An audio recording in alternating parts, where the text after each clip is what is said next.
What's up, you guys? I got Robert Neckelius on the call with us today, aka Botman, aka Chatbot Jesus, aka so many other different bot names.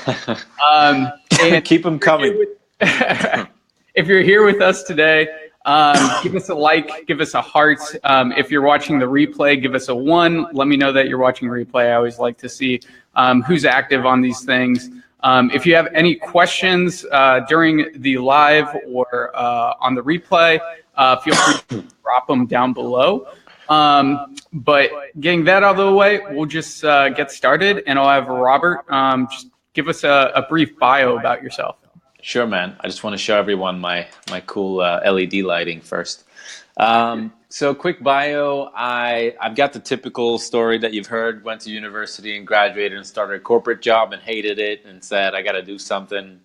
So in 2012, quit my job, bought an online course for $2,000, decided that was going to be my ticket to freedom. So I started an explainer video business, and that's still running. I was telling you just before the call, it's pretty much automated to the point where I work about 1 hour a week on it, and I think we did about 80 grand in profit this year, which I'm pretty proud of. But also, as I was telling you, that business is in Sweden, so it's we get taxed up the ass, and it's not the ideal situation. So that's kind of what I've been doing for the past couple of years, and I've been experimenting with new technologies and trends and information products and things of that nature. And when I found out about chatbots, I kind of accidentally got a client from a tutorial video that I posted on YouTube. I was like, I think I'm onto something here, went all in on it, and that's kind of where I'm at right now, where spending 95% of my time on chatbots, and that's how we ended up here. That's awesome. How long ago did you start building chatbots?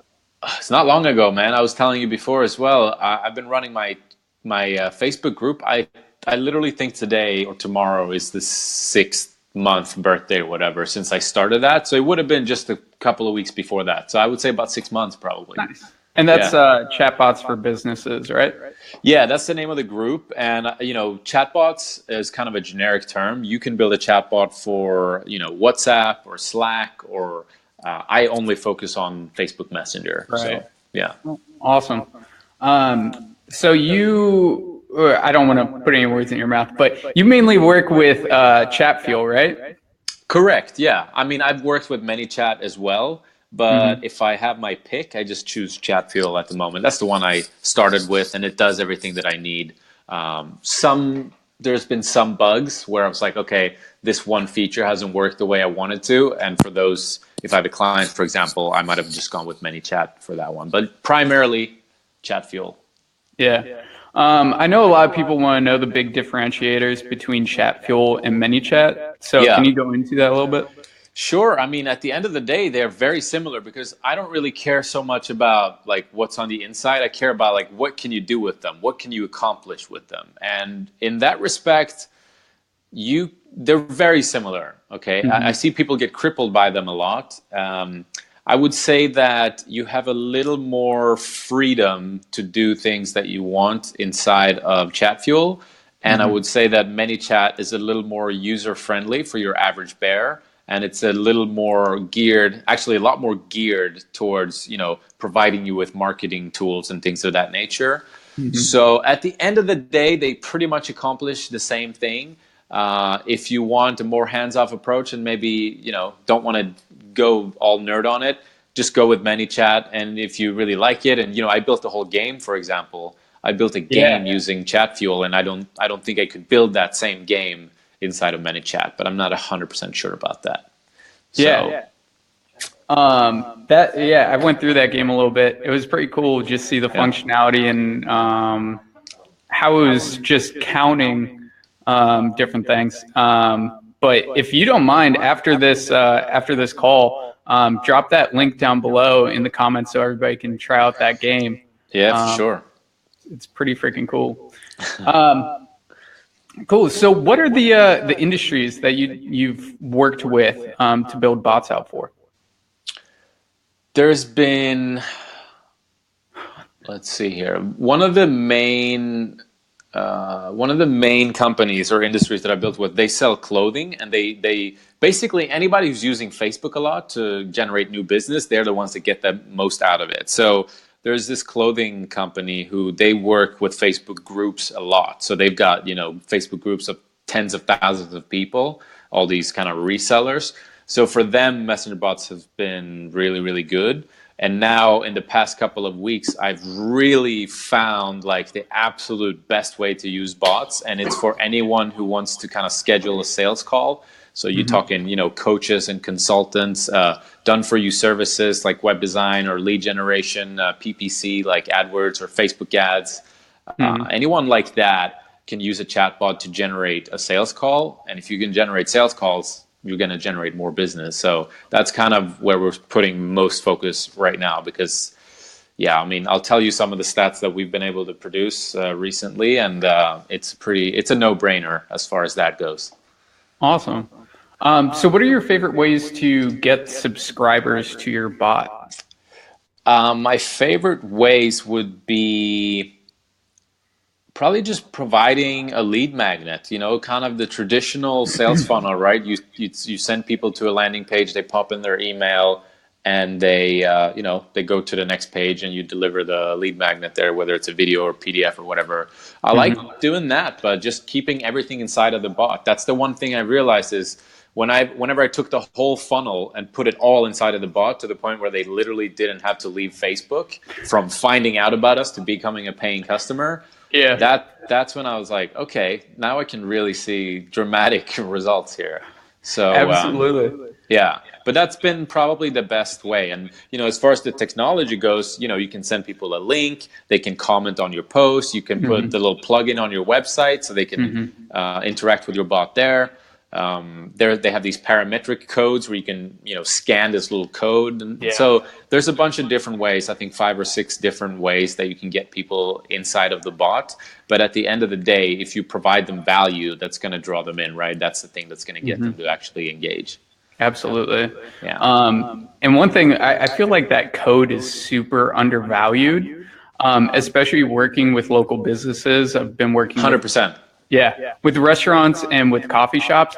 The easiest freaking way to get a subscriber is build a poster for that coffee shop or restaurant, and for a customer to get free Wi-Fi, they have to scan that code. And when they scan that code, they get the password, and then they're a subscriber to your bot, and you can hit them with offers anytime you want.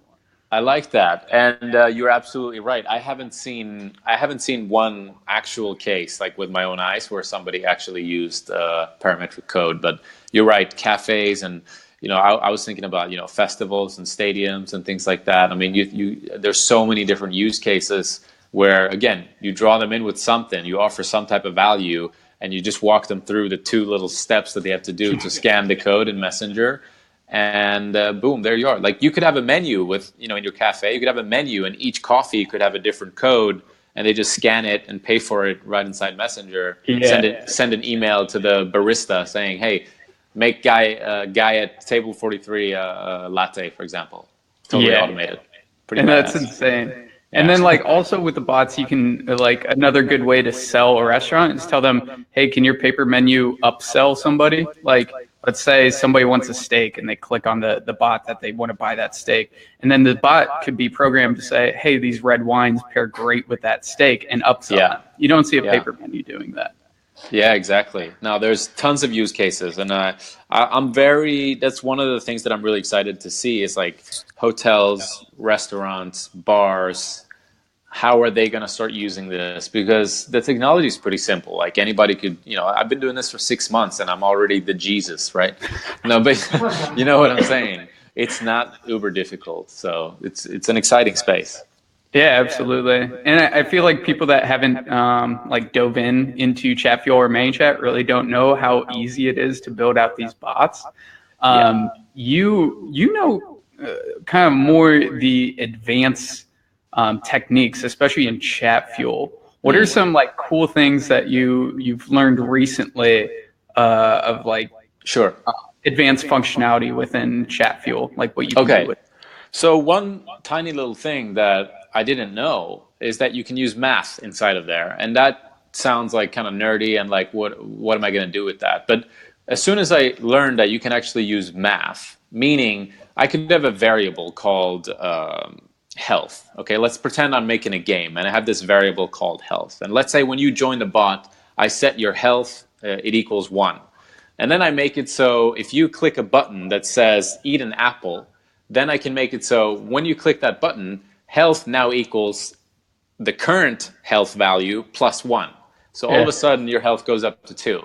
And that opens up a lot of really cool things. Like that, as soon as I learned that, that's when I got the idea for my game, which is it's called Self-Made. It's basically just an entrepreneurship game where you work your ass off to make money and then you can invest it and things like that. So I built a whole game just because I was able to do like simple just additions. And you can use it in other ways too. For example, you might have seen a lot of quizzes being used, not in bots, but just in general for lead generation purposes. People love doing quizzes. I mean, you go to BuzzFeed, they're doing quizzes all day because they really know how effective those are. Yeah. So if you can use math, then you could easily just ask people questions and you could just add up their score. And at the end, you could show them what they got out of 100 or whatever. And, at that time, they're super engaged. Then they so just being able to do very simple math just opens up a ton of opportunities. Yeah. So that's a cool example, I think. Absolutely. That's sweet. And what did you say? Like just putting quizzes in people have put quizzes in like sales funnels and things like that. Oh, yeah, for sure. It makes it so much more dynamic when people are having a conversation with the quiz than just like a static page. Like doing that in the if you have 7 simple steps, like a PDF, just take that and put it in the bot and let people walk through it. Like you don't even need a document or a PDF anymore.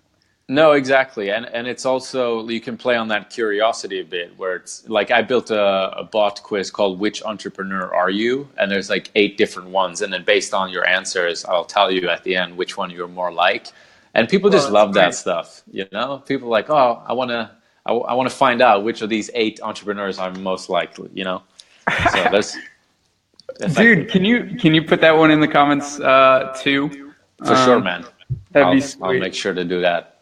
Hey guys, I'm sorry about the audio. I'm on the road today, so this mic isn't even connected. So it sounds like it's working. It's just for show. Apparently they're getting some feedback.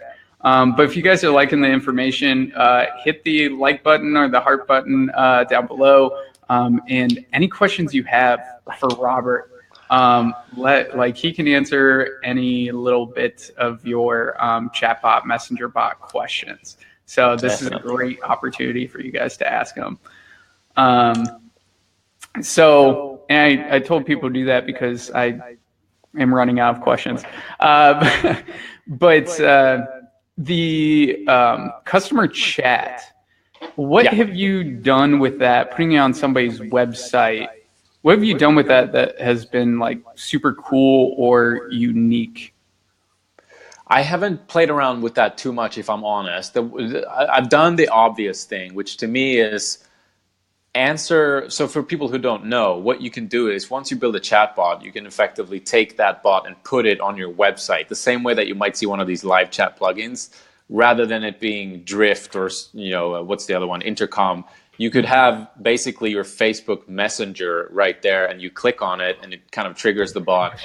And at that point you can, do live chat, which is one of the obvious ones. And the second one is just answering frequently asked questions. So if somebody comes up to my explainer video business website and then they want to know about, our prices, even though they're obviously on the website, people still ask us. But rather than us having to answer an email, they can just kind of get the answer by themselves. So they'll click the prices thing and it'll give them all the different options, and they can click live chat and it'll ping me that somebody wants to chat with us. So I would say, and offering a lead magnet as well. So those would be the obvious things to do on a website, like answer frequently asked questions, just pre-program all those questions, put the prices on there, put the, what was I saying? The lead magnet, if you got a lead magnet, offer that, and also offer the live chat if you're going to be able to actually get to the, get to the customer and actually chat with them, because it'll ping you on Messenger. So nice. yeah. And how do you price your services? For the bots? Yeah. So that's been an issue, right? Because, and I had the same issue with my video business when that started, because anytime you're talking about something creative, every project in, by nature is just different from the other projects. So how do you package something that's creative and different every time? Well, you just have to look at what are the big kind of building blocks, so to speak, like what makes up a chatbot, and then you could kind of gauge, okay, well, this type of industry, they're going to need this type of bot. So you pretty much have to go through and find different types of bots, and then you have to just go through and do a few of those and figure out what a good price point would be. At least that's how I've done it. So currently, if I'm talking to people, I'm usually offering them one of two bots, and they are very different. Like one I can do in 15 minutes, and one takes a lot longer. So it's about just finding, and that's how I do it, because I try to build a lot of bots for a lot of people. And then you might have people who work with, 2 banks a year. They're just going to be looking at, okay, well, let's guess, let's pull a number out of our ass. That's how they're going to price it, So what are those 2 different types of bots that you were talking about? Okay, so one would be just like somebody wants me to I'll build a bot that offers a lead magnet. So once they get into the bot, it's like, hey, do you want this PDF? Yes. Okay, click here. Cool. Here's the PDF. And then maybe throw in an automated message that sends out afterwards.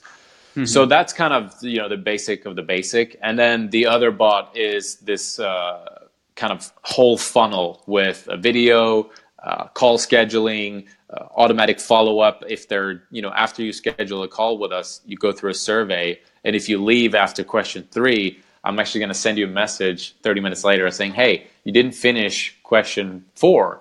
So I'm going to send you right back to question 4, for example. Yeah. So there's a lot of integration there with Zapier and Google Calendar and the scheduling software and things like that. So those are kind of the 2 main ones that we're offering at the moment. Yeah. Have you ever built a restaurant bot? I have not. No, I haven't. But I think that's a really good use case for restaurants, because they could update their menu and they could have it so people order, and like you could get, if you're a bit modern and you don't necessarily have to have all those waiters and waitresses, you could literally hire less people and make it easier on yourself to make that restaurant run. I didn't even think about that. Hire less people. Dude, that's got to be so big. Can you imagine? It's hard enough as it is to make an online business work where you have basically no overhead. You don't really have to start out with any staff. You don't have any office space. Can you imagine dealing with fresh food, tons of people who are, I don't want to be the one who says it, but I've read Anthony Bourdain's book, and it's an unreliable crowd. Okay, the people who work in the kitchen. They're dealing with that. They're dealing with massive rent, fixed cost, and things are moving.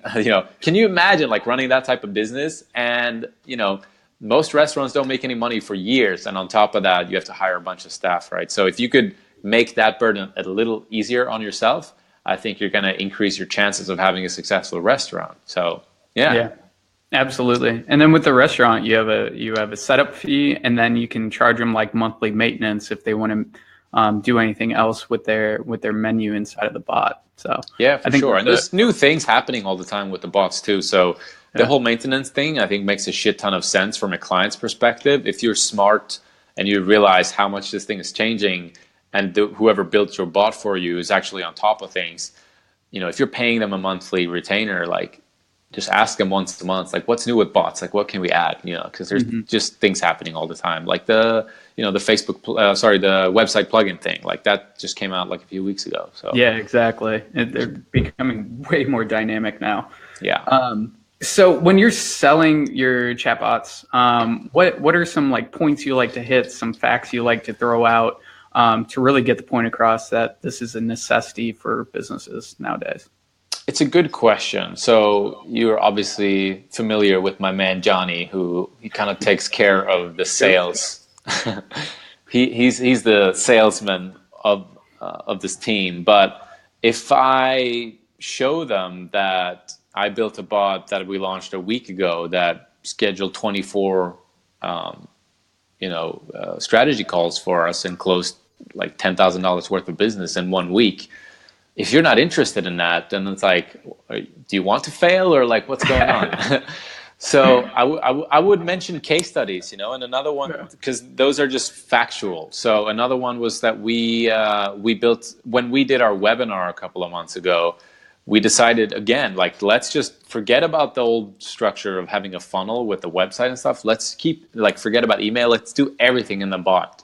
Mm-hmm. So we got 407 webinar registrations, and we closed like 15 grand on the webinar. And we didn't have a funnel. We didn't have any email. We just kept everything in the funnel. And that's the stuff that I think impresses people and impresses myself. And it makes me realize that, like, the whole idea of keeping the whole funnel inside the bot is an interesting thought. Mm-hmm. And what I've been struggling with is doing that, but keeping it compliant with Facebook's policies, because I don't know how up to speed you are with that, but you don't want to break Facebook's terms of service, because if you get your stuff up and running and it's working, like, can you imagine, like, you're doing 20 grand a month or something, and then you wake up and Facebook's like, nah, sorry, you were breaking terms of service. That's gone now. That would be the worst day, wouldn't it? So I try to keep everything, within the rules of Facebook. And one of the things they say is you're not allowed to sell digital goods inside of the bot, meaning I can't sell them bots inside of the bot. I can't sell my videos. I can't sell my information products. Mm-hmm. Everything that I sell, I'm not allowed to flat out sell in the bot. So the best thing I can do is sell a phone call. Because it's free. I'm not selling anything, but you get what I'm saying. Yeah, absolutely. Or like, if somebody doesn't want to do a phone call is great, but they could drive them to a sales funnel too. Like, give them the information in the bot, and then, like, if they actually want to sell it, take them to a sales funnel, right? Yeah, and what else is cool is you can actually collect their email in the bot. So you can ask them, they type in their email, and then you can shoot that off to ActiveCampaign or MailChimp or whatever, and then you can hit them with the hard pitch via email, which isn't as good, but it's better than nothing, right? Mm-hmm. Yeah, absolutely. So we've been doing that as well. And we've got some questions down here.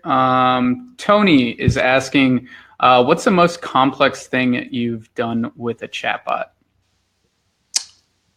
Okay, the most complex thing is a very specific thing, which was in my game.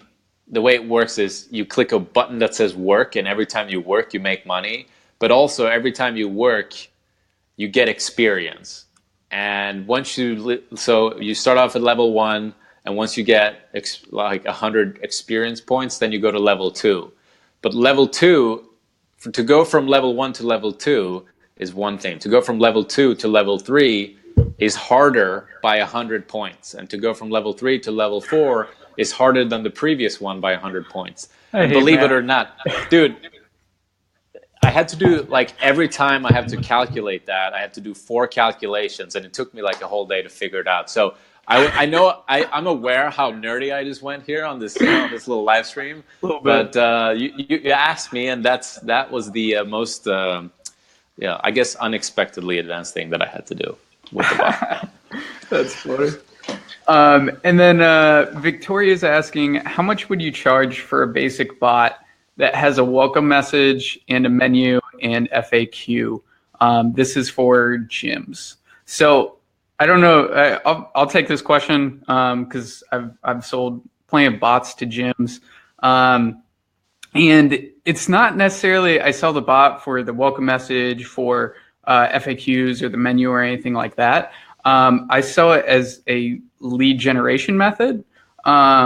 So I build out a sequence that generates leads from Facebook advertisements. And what I'm able to do there is show them a return on investment from how many leads that I get them, and then price the bot accordingly. So for one gym, I was able to get 258 leads in 3 weeks. And we were on a test trial for the first week. And then after that, they were like, holy crap, okay, I'll pay you. And we came up with a price point of $1,500 for the bot for a month. And then after that, he's charging based on broadcasts after that. If the gym is having an issue with following up with their, or like taking in questions, like the questions are taking too much time, like, yes, you can charge for an FAQ sequence because you're helping them with a pain point. Like, you really want to find these local businesses' pain points and fill that need with the messenger bots. So, and by the way, everyone's pain point is they don't have enough business. Yeah, exactly. So you can build out a lead generation bot and run Facebook ads through that lead generation bot, capturing the email address and capturing the phone number, and providing like the 2-week free trial or something on top of that, whatever you set up with them to be the offer. And then on top of that, like when you're bringing them more leads, you can upsell them to, hey, let's get you a welcome message set up. Let's get you a menu set up. Let's get you an FAQ sequence set up. But I wouldn't lead with that off the bat. I would get them leads, and then I would sell them the other parts of the bot. I think that's a really good idea. And I think this is not something that I've done, but I would be interested in offering the bot itself at an extremely ridiculous price point, like a few $100. And then, you sell that to a gym, they're not going to know what to do with it. So then the results come in the advertising, right? So that's where you would make your money. But you would get your foot in the door by having this ridiculous offer of like, you could show some of the results that you've had, and you'd build a bot, and then the upsell then becomes the actual advertising, which is driving traffic to the bot, and that's where they get their leads from. Yeah, exactly. That's an interesting play. Yeah, and then on top of that, selling the broadcasts. Because we sent out one broadcast where we announced the winner of this giveaway that we had set up, and then we put an offer on top of that in the next message, and we got 14 people to sign up from that one broadcast, and that equaled $2,800 for them. So that's another return on investment directly tied to the bot. So they would be willing to pay you what you're worth when you're actually producing like tangible results. For sure. It's a lot easier to make the case, especially if you've had the conversation with them that the lifetime value of a customer is, let's call it $1,000, and you do a trial and you show them, well, look, this was 1 week and I gave you 3 customers. That's going to be worth $3,000 for you. Yeah. Now let's talk numbers. It's a lot easier to make that sale. Yeah, you're totally right. Like, getting the customer lifetime value is huge if you're doing any type of lead generation stuff. Yeah. We have another question here. Besides selling directly, this is a good question. What else is not allowed in the bots? Okay, so there's one thing that they're going to start enforcing. You were just touching on it. It's about broadcasting. They officially have a policy that's called the 24+1 policy. Yeah. And what that says is basically when there's an input from the user. So if I'm using your bot and I click a button, you've got 24 hours to reply to that input, and then you're allowed to send them one more message after that. And after that, you're not really meant to send people more messages unless they interact with you, or unless there are some exceptions, like certain types of bots, and I can talk about those. So that's one thing that people should be aware of, and this is something that are really going to come down on in the beginning of May. I think it said in the policies. Yeah. But then you got these exceptions, right? So if you go to CNN's bot, they're a news channel. You can't be relying on people to interact with your bot all the time. So there are certain categories of bots that are allowed to send people messages, as much as they want, as long as people don't unsubscribe. And that's news, personal trackers, and productivity. So I've made another bot, for example, that's like a to-do list. That is a type of bot that I believe would fall into the productivity category and would be allowed to message people every day, like, here's your to-do list for today, without needing an input. Then you got personal trackers. I don't really know how that's useful yet, but maybe it's finances or something like that. They would also be allowed to send people messages. And then you've got things, like celebrities. So you could probably make the case as an influencer that if I'm like kind of keeping people updated with what I'm up to, that, you know, you'd have to get Facebook's approval on those, I think, or in the future Facebook will have to kind of approve you for a certain category in order to let you keep sending messages, whatever. So that's that. And then there's also another type of message that you are allowed to send at any time after they've subscribed, and that's basically whenever something's changed. So if you make a reservation at a restaurant and the tables, you know, they had to move the reservation or whatever, you're always allowed to send people those types of messages. If somebody opts in for a webinar and the webinar time changed, you're always allowed to message people about that. Somebody opts in to find out when a parking spot is available, you're always allowed to message people about that. So yeah, that's kind of that's pretty much all you need to know about Facebook's messenger policies. But it's a bit of a wild west right now. No one's really being perfect, myself included, breaking some of those rules. I just at the moment I'm spending a bit more. Well, not spending, but I'm trying to be a little more cautious and get in the habit of not breaking those terms of service, because it would suck to get your bots banned, you know, in the future. So. Oh, no doubt. Yeah. I know I'm learning a lot on this interview right now. If you guys are too, give us a like, give us a heart, and also any questions, drop them down below. And we have one more from Victoria, and this is this has been on everybody's mind. Okay. Can you still do the comment thing now with the new rules, with Facebook limiting the kind of bait posts? Yeah. That's a great question. I actually don't have the answer to that. And I've been thinking about, you know, if you were Facebook, how would you write that algorithm that detects?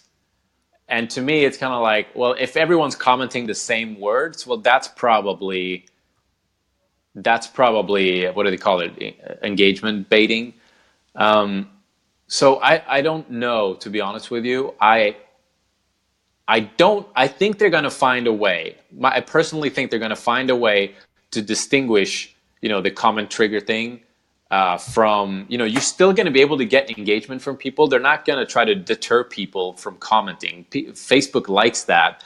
I think what they're trying to avoid is doing things that I do in my group, which is like, you know, I'm going to do a live stream with this guy, comment yes if you want it. You know, they don't like that, and that's what they're trying to get rid of. I don't think we need to worry about, you know, legit comments and things of that nature, and the trigger itself. I definitely don't see that going away. But yeah, it's an interesting thing to. It sucks, but it's like, you know, what can you do? We have to just always find the next way to comply and get stuff done. Always adapting to Facebook's new rules. It's a game. That's right. Yeah. That's the price you got to pay, I guess, when you're playing in somebody else's house. Yeah, exactly. And like Facebook doesn't want to limit their like messenger usage, so they're gonna, like you were saying, they're gonna find a way to like still get people to like interact with Messenger. And like you said, I don't know how the algorithm is gonna work. Like if they're gonna pick out those words that say like comment below.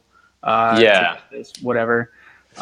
Because like they still want people to engage. I think it's just when it's, you know, the way that I do it or have been doing it, where I'm literally asking for a specific word in order to get something. But one of the ways that I was thinking about today is like, what if I put an image of a box and it was like, if you comment anything below, I'll send you the password to unlock the bot or whatever, if that makes sense. So if they comment, we'll send them a message with a password, and if they type that password in the bot, that'll trigger the sequence that I want them to get. I can't see that being a problem, but I don't know.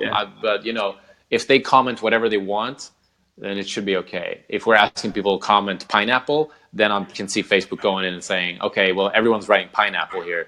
He's trying to get engagement. Ban that dude. Something stupid I would do. So we'll see though. And Justin has a question here. Does opening messages count as an interaction? And I think we're going to the broadcast questions here. No, I don't believe so. An interaction would be you'd have to click something. So if you open a bot for the first time, I'm sure you guys have seen this. You have to click the get started thing. So any tapping inside of the conversation past the get started button, that would be an interaction. Any typing, any clicking buttons or anything like that, that would be an interaction. But just reading the message, I'm 98.6% sure is not an interaction. Yeah. If that makes sense. And then Richie has a question here. What platform do you prefer and why? We kind of hit on that, but if you want to go into that a little bit. Just to summarize that was they can all pretty much do the same thing. I prefer Chatfuel. It gives me a little bit more freedom. And it also does have a free version where I can do everything. If you want to be nerdy about it, I would go Chatfuel just because it does give you more. It's kind of like the whole iPhone versus Android thing, now that I think about it. If you just want something that works and you want a simple setup, just go with minichat. If you want a bit more control and you want to be able to do more things potentially, then you can go with Chatfuel. But they both pretty much accomplish the same thing. Yeah, I totally agree. I like using ManyChat for local businesses just because it is so simple, and working on the flow builder to build out lead generation sequences. I just find it to be super easy, but really it comes down to personal preference because they are. Flip a coin if you have to. It's not an issue. Yeah, exactly. Then Raphael, are there any specific integrations that make connecting a bot to a calendar for a call with me that you recommend? So specific integrations for booking the call. I'm not sure exactly if he's asking me which software to use, or because I use Acuity. Let me read the exact question here. Are there any specific integrations that make connecting a bot to a calendar? Okay, so I think he's asking for the actual software. I would look up Acuity scheduling, ACUITY scheduling, and then you set up your appointments inside of Acuity, and then they'll just give you a link, and then you can put that link inside of your bot. They click the button, and it takes them to Acuity. Awesome. Dex has a question here. How do you go about pricing a follow-up sequence over a long period of time for a client? 1 month, 3 months, 6 months, etc. So I think that's kind of directed towards me. So it depends on the industry that you're working with and the return on investment for these broadcast messages. And I just do month to month contracts because I don't like there to be any friction with my client. If I'm not performing for my client, I want to be fired, because that's a lot of stress when I'm not performing and I know I'm locked into a 6-month contract and there are only a certain amount of people in an area that I can hit up. So I mainly do lead generation. So that's what I'm talking about here. But in terms of how do you go pricing, so yeah, it really depends on the industry and your return on investment. So like I said, with the gym, our first broadcast out turned into $2,800. And then on top of that, that was just for new people coming in. You can build out sequences with your client that are upsells. So figure out what product or service you want your client wants to get their target audience to. So let's say that's a 6-month package of personal training. Then you can send out educational messages for them on personal training, and then have a at the end of the month send out a broadcast that's the offer or special offer to get somebody in the door for personal training. So you're getting their target audience hyped up on personal training and how it can change their body and all that stuff. Put in testimonials and all that good stuff in your broadcast, and that's still educational. I consider that educational, not promotional. Maybe tell me if I'm wrong, Robert. But then at the end, send out the offer for the personal training just to get them in the door. And am I wrong there? If like you're sending out testimonials and broadcasts, is that promotional, or is that? It's not promotional, no. Okay. But you would still have to be categorized as like one of those the exception bots, like the news and the productivity and the track. Like you'd have to be categorized as one of those to be allowed to do that. You know, that this will be enforced in the future. Now it's not really. Yeah. So yeah, it's like it's not a promotion, but you would still have to be an exception to be allowed to do that in the future. Yeah. So right now it's working. It's working, and I don't know if they're gonna technically disable you from doing it. You know what I mean? Like I don't know if it's gonna be physically impossible or technically impossible, or if it's just gonna be possible for everyone, and some people get caught and some don't. I don't know how it's gonna all play out, but you know, no one has anything to worry about. I think in that, unless you're kind of like I've seen guys who build a referral type of bot, and I've done that too. And there's one dude who he built a bot and got like 100,000 users, and then they just banned him. So that's an extreme case, you know, because he flat out broke the terms of service and he actually built this massive bot. And then I've seen others who they just kind of broke one of their policies, and Facebook just, you know, kind of gave them a warning and said, okay, well, you know, don't do this or that. So yeah, it's not like, it's not super risky at this point, I think.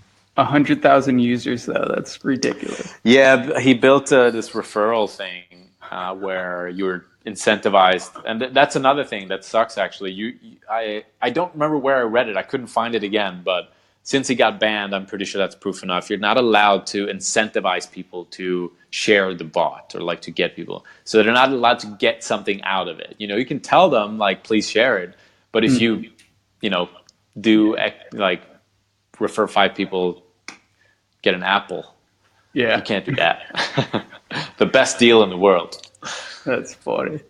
All right, and then Steve has a question here. Andrew or Robert, what have you found to be a good price point for real estate agents? Setup fee and recurring fees, which would entail lead generation via Facebook and the bots. You have a good answer for this? I don't have experience with that, but I think anytime you're talking about a lead generation bot and doing Facebook ads, then it's pretty much like running any type of other, you know, funnel on Facebook ads. If you can get, you know, $1,000 to $1,500 a month, and maybe a setup fee for the bot of 1,000 or 500, whatever, I think anything in that price range is pretty solid. Mm-hmm. Yeah, and pairing that with Facebook ads, really just, I think you'll be able to figure out a price point after the first month that you work with a real estate agent with, and figure out how many leads that you're bringing in and how many are converting. And using a chatbot, I think you'll convert more than just a static landing page. Yeah. At the end of the day, if you're bringing them more money than they're paying you, if they're smart, they're going to keep paying you. Absolutely. You know? Absolutely. Sweet. So if you guys have any more questions, drop them down below now. We're going to wrap things up pretty soon here. But I wanted to just get, let's say, just 3 secrets about chatbots, like just 3 knowledge bombs that you can drop about chatbots right now. Ooh. Well, if you're not using them, start using them. That's number 1. Number 2, I would, if possible, experiment with what I've done, where you take your whole funnel and put it in the bot. So like, try to get rid of the email and the landing page. They can be an afterthought. They don't have to be, you know, they can be there, but they can be an afterthought rather than like having to be there. So try to put the whole thing, the whole funnel in your bot. And a third secret. I think I got 2. I'll have to come back with a third one. Sweet. Just drop it in the comments. Yeah. But I liked your first one. Like, just start building these bots. Like Robert was saying earlier, like he sells his bots from the results that he's produced. So start building these for businesses, produce results, and then sell those results, and you will make a shit ton of money. And don't be afraid to take on a few free clients, like 2 or 3, in order to get the testimonial. You know, just build a bot for them. You don't have to run ads or anything. Just kind of like, hopefully, the best case scenario, you find 2 or 3 people that already have traffic figured out. Either they're advertising or they're an influencer on some level. You build those guys bots, and they're going to be able to provide the traffic. They're going to get results super quickly because they already have the traffic. And then you can use those results when you sell your service to other people. And like when you have testimonials versus not having testimonials, it's a totally different story when you're selling. Yeah, absolutely. I love that suggestion. Like when you're starting out, don't feel like you can't take on free work. Don't be too proud to. Don't be too proud to do free work. No, it's for the testimonial too. And don't do the free work in hopes of that they're going to start paying you. Like do it for the testimonial and say, see you later. You know, thank you. Absolutely. I love that. Well, it doesn't look like we have any more questions. This was awesome. I learned so much on this live here. And thank you guys so much for joining us. If you loved it, drop another heart or a like down below. If you have any questions at all, I will be answering them, and Robert will probably peek his head in and check out the questions as well.